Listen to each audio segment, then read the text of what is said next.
Welcome to an update to the Federal Milk Marketing Order 33. This is Dr. Lawrence Jones, and I'm very proud to have this podcast supported by Nobis Agri Science. And I am recording this on July the 29th.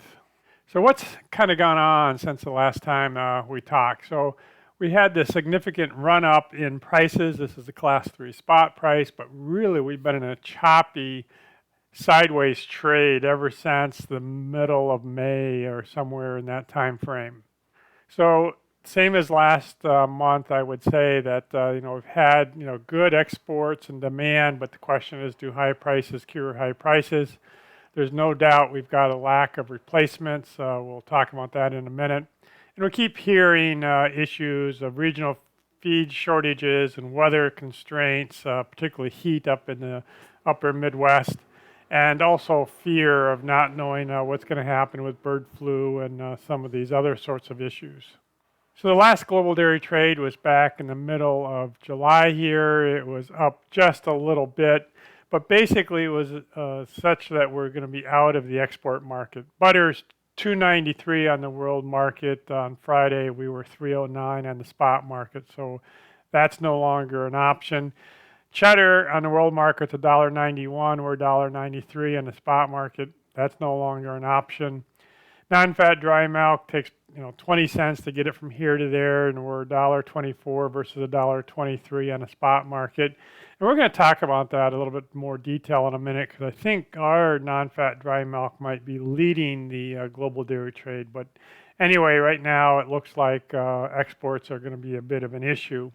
Overall, based on U.S. prices, that global dairy trade actually added about 54 cents to the 50-50 blend. So if we're talking about exports, this is a graph where we have the global dairy trade in green, National Dairy Sales Report in blue, and the spot in red. So whenever we got about a 30-cent difference, so that's where we expect exports, and so January, February, March, April, we were expecting exports. Now in May, we did export 8.8% of the production, and that is higher than typical. I would call typical 6.6, 6.7. So it looks like we did export an extra 22 million pounds. And we don't have the June numbers yet, but I'm going to suggest that June is going to be about the same. But then when we get into July, this USDA number is going to be higher than the global dairy trade, and so I would expect that to kind of start falling off. So one of the questions that you kind of got to ask when we look at these export numbers is, what is a typical cheese price? And so if we go back to 2019, it's actually $1.83. And that includes the pandemic times and so some of those sorts of things. So one of the things that's interesting is when we have low prices, we are expecting cheese companies to want to put more cheese into cold storage. And then once we get high prices, you're going to want to start pulling that cheese out of cold storage. So keep that thought in mind for just a minute here. Because when we look at these cheese stocks, they were basically came in about where we expected the seasonal adjusted numbers, but well below the trend line. And if we look at where the last 2 years have been, we're significantly below that. But the question that I'm really pondering these days is, what does a change in cold storage actually mean? Historically, let's go back in this time period in here. It says if we were increasing cheese stocks, probably demand was down, we're kind of getting ready for the next season.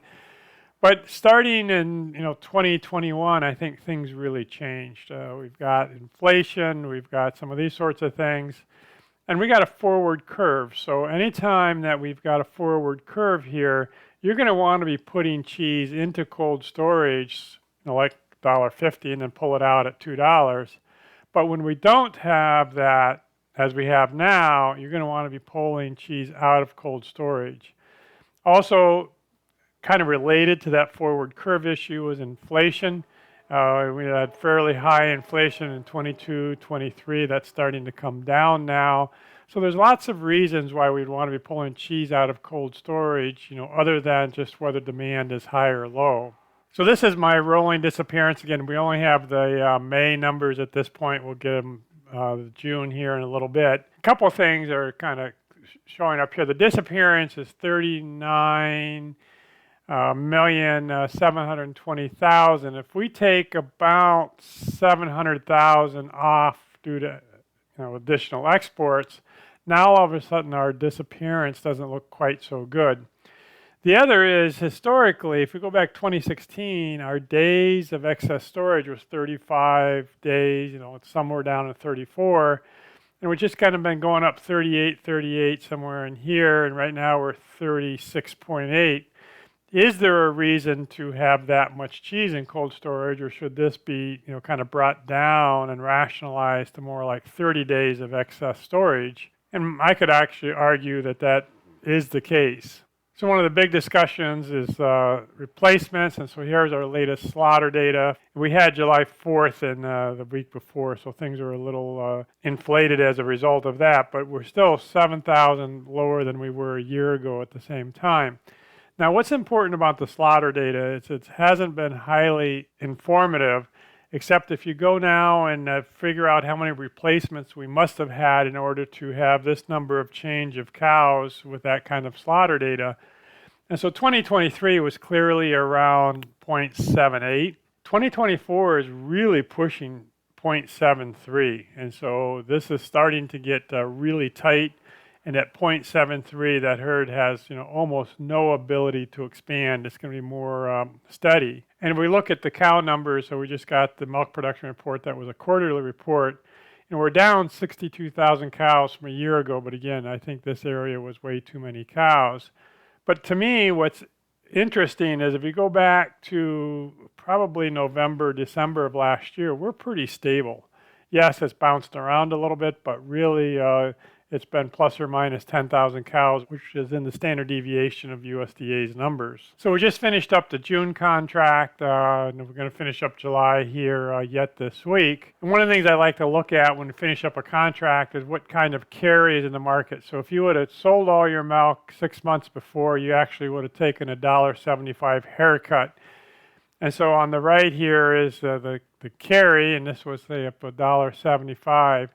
So the red box is what I would call the bear market. And then now that we're outside of that, this is the bull market. So we went up $1.75 in that 6-month period. You can kind of see we were coming along about 18. Prices really started falling off the bottom, falling out. We had several things happen here. A lot of people are pointing to bird flu. I would actually point to much higher exports. And then all of a sudden it's like, oh, that's probably overshot, and that came down. And so we kind of stabilized where we finished up here. And if we look at the emotion index, that's how the last little bit of the contract comes together. Generally between, let's say, 18, 17, and 26, that would be a typical non-emotional kind of period. A year ago in July, we had a lot of emotions, and here we've had quite a bit, but it is turning down. So I think the market is beginning to stabilize, and some of the fear is starting to get out of the market. So if we look at your data in particular, the statistical uniform price was $20.83. That was up $1.38. So we've had 2 months of really increase in the statistical uniform price. And those are pretty good numbers. The only time that we were higher than that was in this 22 time period. One of the things that impacts your check is the amount of depooling. What was interesting is you guys actually increased your class 4 a little bit. And when I say a little bit, that's 2.2 million pounds a day. So that's not insignificant. But again, having it down to where we are is we're going to have a lower milk check because of depooling, because you're taking the $21 milk out of the pool and leaving everything else. And so I found it a little odd that they were depooling a little bit less. And if we look at what's going to happen in the next little bit, there may be some non-depooling in September, October. But right now, most of the time, we are going to be depooling class 4 because the spread is fairly significant. So with those numbers, we can look at the 50-50 blend. Right now, I'm estimating 2024 $19.71, which is $1.64 above last year. We've been in that $1.50 plus or minus 25 cents for most of the year here. Now, if we compare to 2021, we're still up $3. So that's significant from where we had much lower prices. Now, one of the things I think that is confusing the industry a little bit is that components are just continuing to rise at a record pace. We're increasing fat percentage by 1.1% per year, and the May numbers actually came out higher than trend line. That came out pretty close to where we expected them to be. And so as we get higher components, that says we need less milk. And so when people just look at the milk production report, they're going to say that's extremely bullish. But the reality is it may not be as bullish as we think we are because of the added components. And order 33, you added 9 hundredths. A year ago, you're 3.93. This year, you're 402. This is just continuing to rise significantly. Proteins, not quite the same way. It's been fairly flat here. You were 314 a year ago, 314 this year. So no big changes in protein percentage. So let's look at the spot market a little bit to see what's going on more recently. So this is our cheese spot market with kind of trends built into it. And if we look at this last little bit of time period, we've kind of built a support down here, $1.85, $1.86. Every time we hit that, we bounce off of it. But the thing that's got me a little bit concerned at this point is these peaks are starting to get a little bit lower. So this is what's called a wedge pattern. And as we get into a wedge pattern like this, usually it coils up to the point that either it has to break out to the upside or to the downside. At this point, I would say the fundamentals would say it would break to the upside, but I can't guarantee that. This is a graph of the actual National Dairy Sales reports in orange, and then the blue is the predicted, but they're not important for this discussion. And this discussion is only that we tend to have these fairly short-lived rallies. So this was in 2023, that was probably about a 5-month rally. There was a little bit of a rally here, a little bit of a rally here. And the question is, we're at the top. Is this going to come down to be similar to that 2023 number? Or are fundamentals going to be enough that it's going to continue it on up? And I think that's going to be something we really got to watch here for the next month. My gut tells me it's going to head up, but again, if you're a chart reader, you would suggest that this is probably going to fall off a little bit. If we just look at the last 2.5 weeks, barrels are higher than blocks. They all came up last Tuesday, which is what the significant rise was, but we've not had a lot of trades. That we cleared a lot of cheese back here a week ago on Wednesday and Thursday, but there's not been significant trades. Now, the one we've really got to watch is whey, because it just keeps inching up a little bit every day, continuing to inch up even today. And so 1 cent change in whey is about 5 or 6 cents change in other solids. So fairly significant impact on class 3 as we change. Butter is pretty much in a sideways trade. I've been arguing that we're going to come back to 275, and part of the reason for that is if we look at these cream multiples, they're just hanging in there at 1.38. They were, around 1, and they came up to 1.28. They've kind of been up now to 1.38, but we're not seeing cream multiples at 2 or anything like that, so I think there's a fair amount of cream available. And just as a side note, spot loads last week in the upper Midwest were flat to plus $1.50. So that would suggest that milk was fairly tight. And if we look at butter stocks, these are very seasonal. The butter stocks came in right where we expected it to be and right on trend line. They're growing very strong at 2.5% per year. So I see nothing particularly strange about butter stocks at this point. So I commented that non-fat dry milk may be a leading indicator for the global dairy trade because we're basically at the last global dairy trade. And the more that I'd kind of looked at this, this rise here was before this global dairy trade. So that was kind of a leading indicator. Same thing here, this rise was before that global dairy trade. So there's several times when I think, we are actually a leading indicator. So it's going to be interesting the first Tuesday of August as to whether this pops back up. If it doesn't, that means domestic demand for non-fat dry milk must be particularly strong. Again, we were at the global dairy trade back here in 2023, and then it took off and got ahead of our non-fat dry milk numbers. So what do we see in the future here? So this is a Friday closes of class 3. The green line is spot plus 40 cents, which is where we expect things to kind of come in. July is all but done. August has got some baggage with it. That's why it's under. So to me, the concern is September and October, if it can hold that premium. Because right now, and this is as of today, a few minutes ago, the premium in September and October is 96 and 72 cents. So that would suggest that they're probably about 50 cents too high. That's not the case if the spot market is going to be coming up, but if the spot market stays where it is, then those two contracts are going to fall off. But you can see where there's a fairly significant discount out here in the first of the year. So they're saying that the spot market should not hold probably after November. So if we look at these futures as of Friday, we're all new highs for class 3 all the way through December. Fat tests, they're not quite that high. It's going to stay above 3, it looks like, for quite a long time. Protein is way off of the highs, and it's going to have a tough time staying above 2.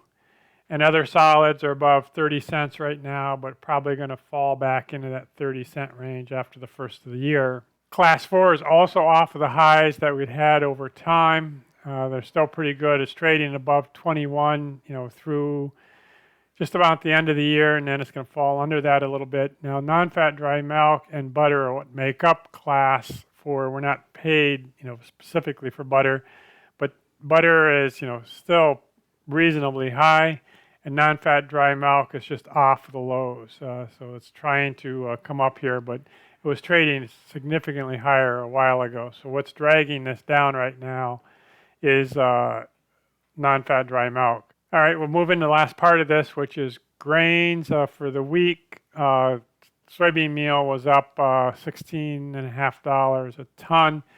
Corn is struggling, and by the way, the soybean complex completely collapsed today, so that this is as of Friday. And if we look at these channels, corn is coming off the bottom of this channel. We're going to be interested to see what happens with this heat and dryness out in the western part of the corn belt here in this next 2 weeks. See if that's going to move that corn prices up. There are those that are arguing this is like a significant low and we're going to come off of these. Right now, soybean meal is kind of in the middle of this channel, but as I say, the soy complex kind of collapsed today, so it's probably coming down a little bit.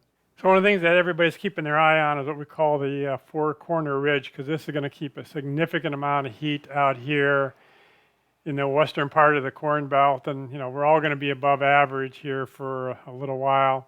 Also, it's going to be fairly significant dry. That ridge is just going to keep all the moisture out. Now, the Bermuda High is pumping some moisture up on the east coast. And so the thing we got to keep an eye on is this drought monitor, because they're expecting some flash droughts up in this area. It's just been so wet and then turning so dry so fast that it's going to be some significant problems. So that's the story I have for you this month, and I think it's going to be interesting to watch these milk prices. We're going to be sideways here for just a little bit, and if everybody's predictions that we're short on replacements and everything else have really kind of taken off in September, October, we'll just kind of keep an eye on that.